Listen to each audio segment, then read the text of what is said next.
Meditative wings में आप सभी को मेरा नमस्कार है। कैसे हैं आप? आज हम आपके समक्ष लाए हैं अध्यात्म तत्व का नया अध्याय। गुरु के पार जाओ तो मैं मिलूंगा। मैं मतलब परमात्मा मिलूंगा। तो आइए हम अपनी साधना के अनुभव को आपके साथ शेयर करते हैं।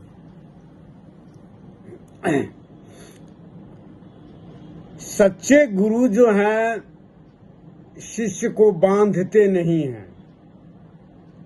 सच्चे गुरु शिष्य को रास्ता दिखा देते हैं।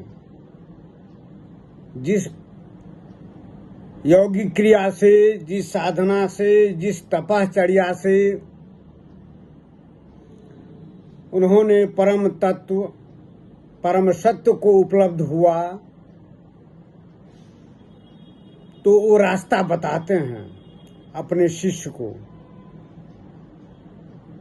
तो सच्चे गुरु न अपने मठ से बांधते हैं, न अपने आश्रम से बांधते हैं, अपने नियम से बांधते हैं। सिर्फ रास्ता दिखाते हैं कि तुमको ऐसे करना है, ऐसे योगिक क्रिया करना है, ऐसी साधना पद्धति होगी। सच्चे गुरु जो हैं जैसे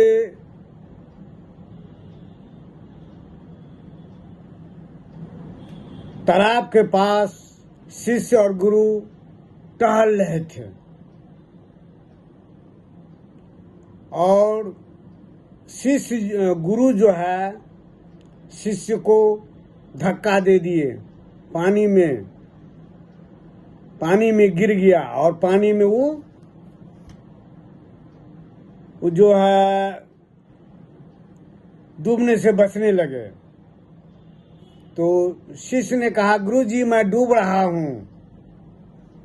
तो गुरु ने कहा ऊपर से, जो तुमको अपने से सीखना होगा तैरना। तैरना हम नहीं सिखाएंगे, हम तो सिर्फ बताएंगे।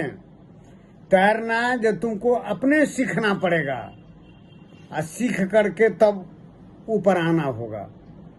तो सच्चे गुरु जो है शिष्य को बांधते नहीं हैं, बल्कि स्वतंत्र कर देते हैं, जाओ। तो यह परम तत्व की उपलब्धि, सत्य की उपलब्धि अपने से होता है। स्व अनुभूति, स्व क्रिया, तपश्चर्या खुद करना पड़ता है। तो सच्चे गुरु, आजकल के गुरु देखते हैं ना, मठ में महामंडलेश्वर रहते हैं, अपने शिष्यों का भरमार लगाए रहते हैं।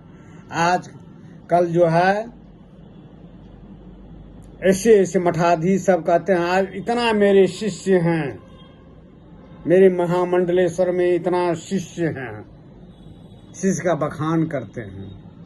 लेकिन सच्चे गुरु ये बखान नहीं करते हैं, बाह्य आडंबर नहीं करते हैं। वो तो परम तत्व को उपलब्ध हो जाते हैं, उसको बाह्य आडंबर की क्या जरूरत है। वो तो अपने में मग्न रहते हैं, आत्म में एकनिष्ठ रहते हैं, ब्रह्मनिष्ठ रहते हैं, आत्मनिष्ठ रहते हैं। पर में उसको आनंद नहीं। अरे आनंद का स्रोत जानते हैं? आनंद का स्रोत लोग आजकल बाहर खोजता है। धन दौलत, ऐश्वर्य, मान मर्यादा, पद प्रतिष्ठा खोजता है। सच्चे आनंद हमारे हृदय में है, अंदर में है, अंदर में है, जिसको कि संत महात्मा ने इसको आत्मा का नाम दिया है। संत महात्मा ऋषि मुनि ने आत्मा में दिया है। मन की शांति बहिर्मुखी में नहीं है, मन की शांति अपने में है। किसी को अगर शांति मिली है, परम शांति मिली है, परम आनंद मिला है, अपने में मिला है, दूसरे में नहीं। दूसरों में तो दुख ही दुख मिलता है। क्यों? जहां पर आप दूसरे से जाते हैं सुख पाने के लिए, वो तो और वो अपने सुख के लिए ललायित रहता है, भटकता रहता है। तो आप उससे जुड़ करके अपना सुख जो रहता है वो सुख उसमें जाने लगता है, और उसका दुख जो है आपको अंदर में आने लगता है। यह वैज्ञानिक है आपका सोच है, आपका वैज्ञानिक पद्धति पर आधारित है। मन जिससे जुड़ता है उसका दुख भी सुख भी अपने में खींचने लगता है, और अपना सुख और दुख दूसरे में देने लगता है। हॉस्पिटल में देखते हैं, हॉस्पिटल में कहा जाता है जो बच्चों सबको मत ले जाइए। क्यों? वहां पर प्राण की कमी रहती है, प्राण तत्व की कमी रहती है। रोगी सबका जो है आक्रांत रहता है हॉस्पिटल सब में। अब बच्चे सब जो जाएगा, स्वस्थ मनुष्य जो जाएगा, उसमें से प्राण तत्व उस रोगी में जाने लगता है, वो खींचने लगता है उसको, और उसका जो है कमजोरी, उसका रुग्ण तत्व जो है वह स्वस्थ आदमी में, बच्चे अगर हैं तो बच्चा में वो आने लगता है। तो स्वस्थ आदमी वहां पर सफोकेशन फील करता है, सफोकेशन फील करता है वो आपको। इसी ढंग का एक उदाहरण और भी है आपका। अगर भीड़ में अगर आप जाते हैं, स्वस्थ हैं, तो आप ऐसा महसूस कीजिएगा, भीड़ में आपको सफोकेशन होने लगता है, बेचैनी होने लगती है। लोग इसी तथ्य को नहीं समझ पाता, लेकिन योगी महात्मा हर एक दिन इसकी जो साधना करते हैं, इस साधना के बदौलत वो हर एक चीज को जानते हैं, हर एक रहस्य को जानते हैं। भीड़ में जो है जितना जो उसके प्राण तत्व जो है उसके शरीर से निकलने लगता है, दूसरे में समाने लगता है वो प्राण तत्व। जब प्राण तत्व उसमें से जो दूसरे में समाने लगता है, वो अपने आप को बेचैनी महसूस करता है, कमजोर महसूस करता है, वहां से भागना चाहता है वो, और सीधे यही कहता है जो भीड़ में हमको अकड़ाहट हो रही है, लेकिन इस रहस्य को नहीं समझ पाता है वो। तो शांति, परम शांति दूसरों में नहीं, अपने में है, अंदर में है, एकांत में है। इसलिए योगी, महायोगी, महर्षि एकांतवासी रहते हैं। लोग कहते हैं क्या, अकेले में जो है मन कैसे लगता है? क्योंकि आदमी सब तो दूसरे से उनका मन तो बहिर्मुखी रहता है, दूसरे में ही सुख खोजता है, दूसरे में आनंद खोजता है। वो तो अपने भीतर झांका भी नहीं है, या सुख का सागर है, आनंद का सागर है, परमानंद का सागर है।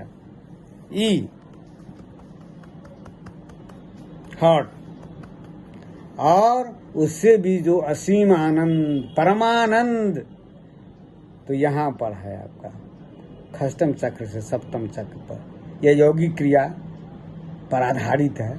यह जनरली आदमी को इसका अनुभूति नहीं हो सकती है। यह योग और तंत्र का विषय है, यह साधना का विषय है, तपश्चर्या का विषय है।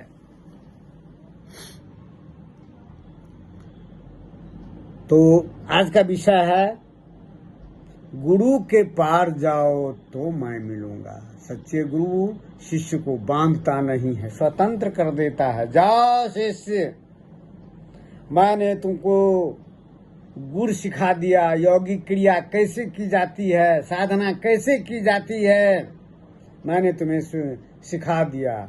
लेकिन वहां पर जाने के लिए तुमको अपने से तैरना पड़ेगा, अपने से उड़ना पड़ेगा। देखते हैं पक्षी सबको, पक्षी तो बच्चे को जन्म देते हैं, और जब थोड़ा सा बड़ा होता है पक्षी क्या करता है, लोल मारता है, उड़ाता है। जब उड़ो, दाना चुनो, स्वतंत्र करता है, उड़ने का कला सिखाता है, मार करके, धक्का दे करके। सच्चे गुरु धक्का देते हैं, मारते हैं, कभी कभी चोट पहुंचाते हैं, मन से भी चोट पहुंचाते हैं, अंतस्थल पर चोट देते हैं सच्चे गुरु। और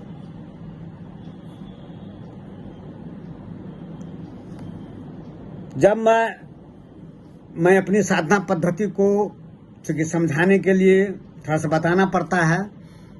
जब मैं 2-3 बरस का था, 3 बरस या 4 बरस का, ये 2-3 बरस का, एकदम बाल्यावस्था, मेरा घर गांव में पड़ता था।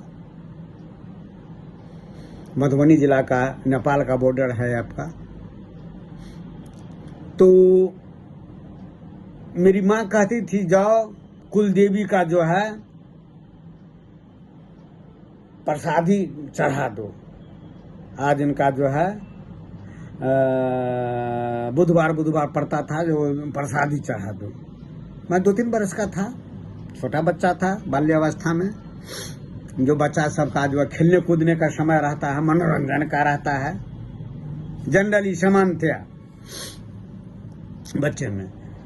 मैं वहां पर जो चढ़ाने के लिए जाता था, माँ हमको डलिया में मिठाई देती थी, लड्डू चढ़ाने के लिए। तो मैं सोचता था, देखिए 3 बरस का बच्चे को खेलने कूदने का समय रहता है। मैं क्या सोचता था, ये देवी तो लोभी है कि मिठाई खाती है। क्या ऐसा कोई देवता है जो मिठाई नहीं मांगते हैं, लोभी नहीं है? अब बताइए, जनरली आदमी सबका क्या होता है, आज भी बड़े बुजुर्ग भी, चाहे वह 50 बरस के रहे, 60 बरस के रहे, प्रसादी, लड्डू, मिष्टान देव प्रतिमा पर चढ़ाने के लिए जाते हैं, सभी जाते हैं। मैं इसका ये विरोधी नहीं हूं। मैं इस स्तर पर पहुंच करके मैं भी अपने गुरु का, जो मेरे गुरु रहे हैं श्री कृष्ण भगवान, महाकाल, शिव, सिद्धि विनायक, गणेश जी मेरे गुरु रहे हैं, पवन पुत्र हनुमान मेरे गुरु रहे हैं, जो भक्ति की शिक्षा दिए, शेषनाग मैं प्रोटेक्टर, लॉर्ड विश्वकर्मा, मैं एडवाइजर, सभी को मैं अभी भी प्रसादी खिलाता हूँ। मैं इसका विरोधी नहीं हूँ। लेकिन 2-3 बरस का जब मैं बच्चा था, बच्चे को खेलने कूदने का समय होता है, उस समय में मैं सोचता था या देवी जो लोभी हैं, तो मैं क्या करता था उस समय में, एक हाथ में चढ़ाने के पहले लड्डू रख लेता था। चढ़ाने के देवी प्रतिमा पर मिठाई चढ़ाने के पहले लड्डू रख लेता था, और तब लड्डू चढ़ाता था देवी जी पर, और चढ़ा करके बाहर आकर के पहले मैं ही भोग लगाता था, मैं ही खाता था उसको। और तब मैं सोचता था ये देवी सब देवता सब लोभी है, कोई ऐसा देवता होना चाहिए जो मिष्टान, लड्डू, ये सब जो है स्वार्थी नहीं है, लोभी नहीं है, मांगता नहीं है। अब बताइए 2-3 साल के बच्चे में ऐसा सोच हो सकता है? जब मेरा जन्म हुआ था तो मेरी माँ कहती थी कि तुम्हारा जो जन्म हुआ है, तो तुमको जन्म जो हुआ तो पूरा पूरन से बंधा हुआ था, चारों तरफ से जकड़ा हुआ था, जैसे लगा तुम आना नहीं चाहते थे, जन्म नहीं लेना चाहते थे इस पृथ्वी लोक पर, तुमको जबरदस्ती भेजा गया यहाँ पर जन्म लेने के लिए। तब हमें सत्य की प्रतीति हुई, जब मेरे गुरु लॉर्ड ब्रह्मांड नायक भगवान श्री कृष्ण ने कहा, यह तुम्हारा जन्म अंतिम जन्म है, इसके बाद तुम्हारा जन्म नहीं होगा। और तुम इसके पहले जो है पूर्व जन्म में तुम सन्यासी थे, तुमने घोर यौगिक क्रिया किया था, तपश्चर्या किया था, तुम्हारी साधना पद्धति बहुत ही कठिन रहा है साधना में। और मैं 3 दिन तक मैं अपने साधना में जिंदगी को देखता रहा, मैं कैसे मेरी साधना रही। और मैंने बताया है, पिछले वीडियो में मैंने बताया था, जब मैं सोता था, सोने के पहले नींद आने के पहले मेरे मुखमंडल पर जो है ज्योति एकदम चारों तरफ मंडराता था, ज्योति। मैं जल्दी सो नहीं पाता था, डर लगता था। मैं सोचता था कि हर एक आदमी को होता होगा सोने के पहले ज्योति जो मंडराता है। और तीसरी घटना मैंने बताया था, मेरी वीडियो में देखिएगा। जब बाल्यावस्था, जब मैं 2-3 बरस का था, 4 बरस का था, 2-3 बरस का रहा होगा, 3 बरस का, जब मैं तालाब में जाता था नहाने। मेरे गांव में बहुत बड़ा तालाब है मेरा, बाग बगीचा चारों तरफ है, सब पेड़ बागान, शीशम आम सबका पेड़ बागान, सब घने घने जंगलों में जो है वह तालाब है। मैं स्नान करने के लिए जो जाता था, जो ही मैं डुबकी लगाता था तो देखता था क्या, जो तालाब के मध्य से जो है सर्प जो है मेरे पास आ रहा है। इसे मैं डर करके नहा नहीं पाता, डर करके मैं भाग जाता था। जब मैं डुबकी लगाता था हर एक दिन, तब ऐसी घटना घटती थी। तो या और मैंने बताया शुरू में 1994 की बात है, 1994 की। मैंने बताया मेरी साधना करने के पहले ही मेरी पूजा पाठ, मेरी साधना में जिंदगी नहीं रही थी इस जन्म में। शुरुआत में ही जो है भगवान श्री कृष्ण दर्शन दिए और उन्होंने मेरे पूर्व जन्म के बारे में बताए। महाकाल शिव, मृत्यु के देवता, आकर के जो है हमको ज्ञान और वैराग्य की शिक्षा दी। मैंने बताया है अपने मेरे वीडियो में, देखिए। मैं विस्तार में नहीं जाना चाहता हूँ, मेरा वीडियो बड़ा हो जाता है। और सिद्धि विनायक श्री गणेश जी मेरे गुरु रहे हैं। ब्रह्म चेतना, जो साधु महात्मा संत जो साधना करके जो जिसका दर्शन पाते हैं, वह हमको शुरू में ही, साधना के पहले ही भगवान श्री कृष्ण के ब्रह्म का दर्शन कराए। सब चीज विलीन हो गया था, मकान वगैरह, घर द्वार, सब चारों तरफ ब्रह्म समुद्र ही था। अब ब्रह्म समुद्र में मैंने कहा ना, मेरे हर एक वीडियो में देखिए, मैं विस्तार से बताया हूँ। भगवान बुद्ध ने कहा जो ऊपर में कुछ नहीं है, शून्य है, वहां शून्य है।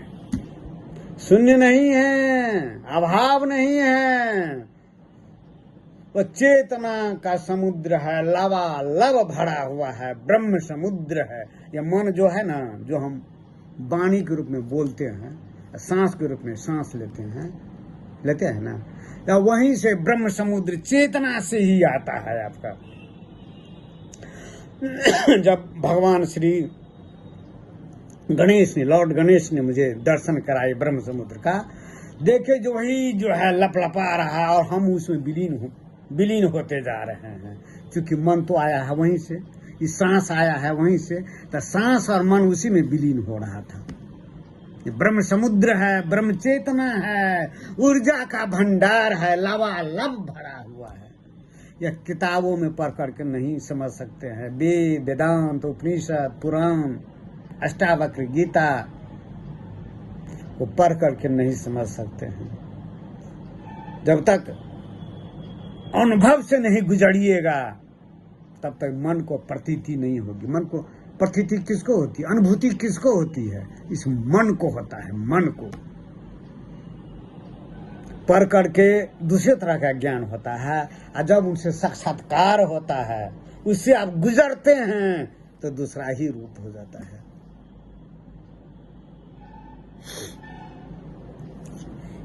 तो मेरे कहने का तात्पर्य यही है, जो मेरी साधना पद्धति देखिए। भगवान जो मेरे गुरु रहे हैं, ब्रह्मांड नायक सब, जो कि भगवान बुद्ध को भी जो गुरु रहे, आदमी रहे हैं, आदमी, उनको भी ज्ञान की प्राप्ति नहीं हुई थी, समाधि नहीं लगी थी, निर्विकल्प समाधि नहीं लगी थी। और गौतम बुद्ध उसको, सिद्धार्थ उसको छोड़ दिए और फिर अपना चल दिए अपने साधना करने के लिए, तब उनको ज्ञान की प्राप्ति हुई थी। लेकिन मेरे गुरु साक्षात ब्रह्मांड नायक Shri Krishna, Mahakal Shiva, lord Ganesh, lord Sheshnag, lord Vishwakarma, lord पवन पुत्र हनुमान रहे हैं। इसीलिए मेरी योगिक क्रिया में, साधना में तनिक भी डर भय एकदम नहीं हुआ। तो मेरे बताने का मकसद यही है, जो गुरु के पार जाओ तो मैं मिलूंगा। हमको तो ईश्वर के रूप में सब दर्शन दे दिए जिनका नाम मैंने बताया, लेकिन वह गुरु कहा जो नहीं, परम सत्य और है, दूसरा है। जिसे मेरा बचपन में अनुभूति थी ना, जो मैं कहता था, जो देवता पर चढ़ाता था मिष्टान, कहता था कि ये देवी जो लोभी हैं, मिठाई मांगती है। कोई ऐसा देवता है जो मिठाई नहीं मांगते हैं, लोभी नहीं है, क्रोधित नहीं होते हैं? ऐसा देवता है? क्योंकि मेरी साधना जो पूर्व जन्म में रही सन्यासी का, मैं तो देख चुका था मेरी साधना पद्धति, तो इस जन्म में भी वही संस्कार था, उसी चीज की खोज में था।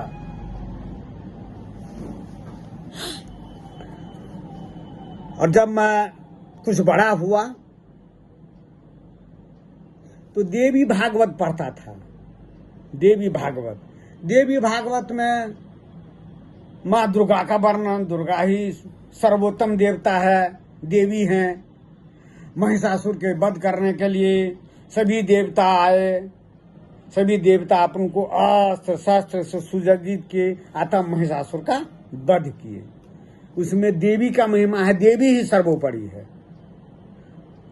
अब फिर जब मैं शिव पुराण पढ़ता था, तो उसमें कहा जाता था शिवों की महिमा है, शिव से ही उत्पत्ति हुई है सृष्टि का, सब चीज शिव ही शिव है।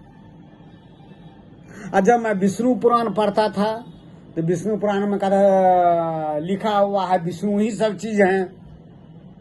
मेरा मन तो देव भ्रमित हो गया, ये सत्य कहाँ है? देवी भागवत में देवी का, भगवती का वर्णन, शिव पुराण में शिव का वर्णन, विष्णु पुराण में विष्णु का वर्णन, आखिर परम सत्य कहाँ है? काली जी जो मेरी गुरु रही हैं, जो मुझे कुंडली शक्ति का जो है जागरण हुआ उन्हीं की कृपा से, आशीर्वाद से, सन 2000 में, तब हमें कुंडली जागरण के बाद जो है, जब मैं सभी चक्रों का भेदन किया, मूलाधार, स्वादिष्ठान, मणिपुर, अनाहत, विशुद्धि चक्र, यही अंतरिक्ष, अज्ञा चक्र, ब्रह्मलोक, स्वर्गलोक, और उसके बाद सप्तम चक्र, सहस्त्रार, शून्य जगत, परम शून्य, इसको भेदन करके वहां पर स्थापित हो गया। यही मेरा परम सत्य था। गुरु हमको रोके नहीं, गुरु तो हमको सब दर्शन दे दिए बचपन में ही। जब मेरी जब 1994 में सब दर्शन दे दिए, लेकिन गुरु ने कहा यह सत्य नहीं है, हम वहीं सत्य से आए हैं। श्री कृष्ण, महाकाल, शिव, गणेश, शेषनाग, पवन पुत्र हनुमान, ये सब मेरे गुरु रहे हैं। उनका कहना था जो हम तो वहीं से आए हैं, तुम मेरे पार जाओ, गुरु के पार जाओ तो मैं मिलूंगा। मैं क्या, परमात्मा मिलेगा, परम सत्य मिलेगा, जिसको तांत्रिक ने सत्य कहा, भक्त ने भगवान कहा, और योगी ने, तंत्र ने उसको सत्य कहा, भक्त ने भगवान कहा, और योगी ने उसको ब्रह्म कहा, परम ब्रह्म कहा। योगी 3 नाम है। नाम में क्या अंतर है? नाम तो सिर्फ जैसे मेरा नाम आपका नाम है ना, ये तो परिचय है, पहचानने के लिए। ये तो अनाम है, अलिंग है, न पुलिंग है, न स्त्रीलिंग है, न पुरुष है, न प्रकृति है, न पुरुष है, न माया है, कुछ भी नहीं है। और वहीं से यह सब निकला है, द्वंद्व निकला है, द्वंद्व। यहीं से निकला है तो द्वंद्व शुरू हो गया। द्वंद्व जब प्राण वहीं से निकला है ना, प्राण तो दो भाग में बट गया, दो भाग में बट गया, वहीं से मन की उत्पत्ति हो गई, सृष्टि हो गई। आपको मेरे हर एक वीडियो में देखिए, मैं विस्तार से नहीं बताना चाहता हूं। तो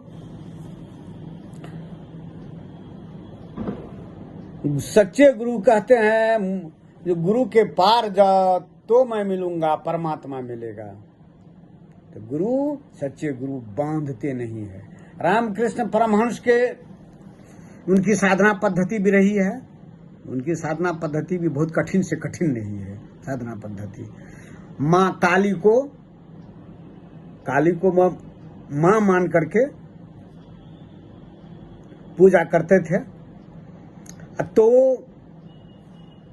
माँ काली जो है नांगटा महाशय को लाए परम सत्य की उपलब्धि कराने के लिए, परम सत्य की उपलब्धि कराने के लिए। और जब रामकृष्ण परमहंस के एगो कुटिया बना दिया गया, जहां पर रहते थे उसे हट करके, और उसी में कहा जो कि तुमको नांगटा महाशय ने बोला, जो वेदांत के जो गुरु थे, कि उसी में तुमको साधना करनी पड़ेगी। जब वो साधना में लीन रहते थे तो यहाँ पर अज्ञान चक्र पर माँ काली की जो प्रतिमा आ जाती थी, मूर्ति आ जाती थी। रामकृष्ण कहते थे, गुरुजी हमको ध्यान नहीं हो रहा है, यहाँ पर माँ काली का दर्शन हो रहा है।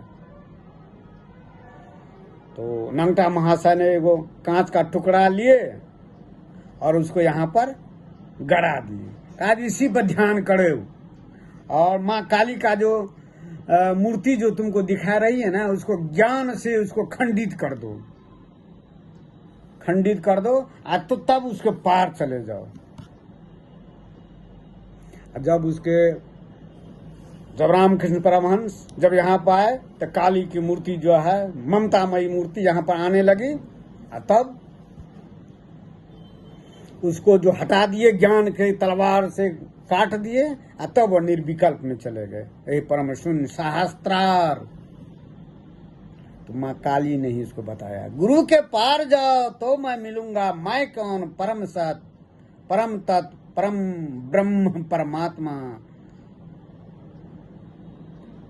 जो शून्य है, महाशून्य है, जहां से सारा द्वंद्व निकला है, सारी सृष्टि निकला है, सारे ग्रह नक्षत्र निकला है, सारे पंच महाभूत निकले हैं, मन बुद्धि चित्त अहंकार निकला है, 5 ज्ञान इंद्रिय, 5 कर्म इंद्रिय, रूप रस गंध स्पर्श सब यहीं से निकला है, गति यहीं से निकली है, यहाँ यही परम सत्य। तब रामकृष्ण परमहंस को हुआ। तो मेरी साधना पद्धति भी रामकृष्ण परमहंस से भी बहुत ही कठिनतम रही है साधना। ये मेरी साधना में मैंने बताया ना, मेरी साधना के समय में कैसे भीषण जो है राक्षस आकृति वाले, दांत वाले भयंकर आकृति हमको डराने लगता था। मेरी साधना तपस्या, मैं उसे डरा नहीं, भयभीत नहीं हुआ, मैं ध्यानस्थ रहा। उसके बाद आता है आपका नरकंकाल, भूत पिशाच का नरकंकाल का नृत्य होता है। साधारण आदमी डर करके भाग जाएगा, लेकिन मैं डरा नहीं, मैं उसको देखते रहा, ध्यान तपस्या में लीन रहा। उसके बाद आता है सर्प हमको गले में, गर्दन में लपेट लिए, कसने लगे और फन से चारों तरफ जो है चुम्बन लेने लगे। मैं भी डरा नहीं, ध्यान तोड़ा नहीं, आंख खोला नहीं, ध्यानस्थ रहा, देखते रहा। जब वो भी विलुप्त हो गया, तब आता है अप्सरा का नृत्य। नकेट अवस्था में हमको जो है प्रलोभन देने लगी, मेरी साधना तपश्चर्या को भंग करने लगी। मैं उसको देखते रहा, मैंने ध्यान तोड़ा नहीं, मैंने साधना को तोड़ा नहीं, लीन रहा। उसके बाद आता है सहस्त्र मुख लिए हुए सर्प, हमको लगा जो निगल जाएगा, ऐसे सर्प ऐसे कर रहा था निगलने के लिए। मैं डरा नहीं, भयभीत नहीं हुआ। मेरी साधना पद्धति ऐसा किसी संत महात्मा की जिंदगी में नहीं बताया होगा। एक भगवान बुद्ध की जिंदगी में आता है, जब उसको ग्रंथ को पढ़ते हैं तो उसमें आता है, साधना के समय में उनको परेशान किया था मारक। मारक कौन था? यही विचार का तांडव चलता है। जब अंतिम परम सत्य पर जब पहुंचने लगता है साधक योगी महात्मा संत, तो वही मारक विचार उसको दम डगमगाने लगता है, बहुत तरह का विभत्स विचार सब आने लगता है उसके साधना को भंग करने के लिए। और उसका एक दृश्य आता है जो अप्सरा का भी उन्होंने का वर्णन आता है। लेकिन मेरी जिंदगी में विचारों का तो तांडव हुआ ही। मैंने वर्णन किया है मेरे विचार कैसे विचार हमको परेशान करने की कोशिश किया, मारक सब भैन। मेरा वीडियो देखिए, mind as a proficient politician, मैंने विस्तार से बताया है कितना जो है विचार सब। जैसे पॉलिटिशियन की तरह डराता था, धमकाता था। जब मैं नहीं डरता था तो कहते तुम्हारी मौत हो जाएगी। मैं नहीं डरता था, तपश्चर्या में मैं लीन रहता था, साधना मैंने भंग नहीं किया। जब उसे भी मैं नहीं डरा तब कहता जो तुम्हारे सगे संबंधी की मृत्यु हो गई है, तो भी मैंने नहीं डरा। बहुत तरह का जो है मन जो है पैसाच मन जो है विभिन्न रूप में हमको डराने की कोशिश किया हमको, बहुत ही मैं क्या बताऊं। लेकिन मेरी साधना पद्धति तब मैंने जो मेरा जो है नारायण रूप हो गया था, विराट रूप, जो भगवान श्री कृष्ण ने महाभारत के युद्ध में, जो गीता में महाभारत युद्ध में जो बताए अपना विराट रूप दिखाए थे। अर्जुन अलग और श्री कृष्ण भगवान अलग, लेकिन मैं उसमें माँ ही नारायण स्वरूप में था, माँ ही ब्रह्मांड नायक के रूप में था। मेरे ही शरीर में वक्षस्थल में महादेव गणेश सारे देवी देवता मेरे ही वक्षस्थल में है। मेरे ही वक्षस्थल में पृथ्वी लोक, सूर्य लोक, चंद्र लोक, ग्रह, नक्षत्र, भूत योनि, जीव जंतु, वनस्पति जितना देख रहे हैं सब अपने पाताल लोक, स्वर्ग लोक, गंधर्व लोक, नाग लोक, सबको मैंने देखा। मैं तो परमात्मा ही हो गया था, परमात्मा स्वरूप में था मैं। मेरी साधना पद्धति तो मेरे बताने का यही मकसद है। इस वीडियो के माध्यम से सच्चे गुरु शिष्य को बांधते नहीं है, स्वतंत्र कर देते हैं। जाओ, मैंने तुम्हें बता दिया है, तुम उस साधना पद्धति के करो और हमको भी भूल जाओ। ये मत समझो जो मैं ही परम सत्य हूँ, मुझसे जहां से मैं आया हूं वही परम सत्य है। जहां से श्री हरि विष्णु आया है, जहां से श्री कृष्ण आया है, जहां से महाकाल महादेव आया है, जहां से श्री गणेश आया है, जहां से शेष नाग आए हैं, जहां से पवन पुत्र हनुमान आए हैं, वही परम सत्य है। वहां तुम पहुंचो, हमको तुम भूल जाओ। ऐसा सच्चा गुरु ही कर सकता है, जो साधक को बांधते नहीं है अपने मठ में, अपने अनुशासन में नहीं बांधते, उनको मुक्त कर देते हैं। तो मैंने अपने साधनामय जिंदगी को बताया और कैसे मैं परम सत्य के लिए ललायित रहा। गुरु हमको बांधे नहीं, गणेश हमको बांधे नहीं, महादेव जी बांधे नहीं, श्री कृष्ण भगवान बांधे नहीं, श्री हरि विष्णु बांधे नहीं। मैं तो अपने आप को सब रूप में देखा, श्री हरि विष्णु के रूप में भी मैंने देखा। मेरा वीडियो देखिए, श्री विष्णु के रूप में मैं क्षीर सागर में मैं शेषनाग की सैया पर लेटा हुआ, लक्ष्मी जी बैठी हुई है। मैं श्री हरि विष्णु के रूप में, मैं महादेव के रूप में भी मेरा रूप रहा है। तो गुरु मुझे बांधे नहीं, मुक्त कर दिए। देखो, और माँ काली की कृपा से कुंडली शक्ति जागृत हुई और सब चक्रों को भेदन करते हुए सप्तम चक्र को भी भेद करके यहाँ पर मैं स्थापित हो गया और स्थापित होकर के मैं ब्रह्म परमात्मा ही हो गया। आज का मेरा यही वीडियो है। मेडिटेटिव मिस के चैनल के पर जो है यह वीडियो सुरक्षित रहेगा। या संत महात्मा योगी के लिए पथ प्रदर्शक का काम करेगा। ऐसा अनुभव किसी शास्त्र में, किसी धर्म ग्रंथ में नहीं मिलेगा। तो आज इतना ही, फिर दूसरा दिन नया अध्याय को लेकर के आएंगे। तब तक नमस्कार, धन्यवाद।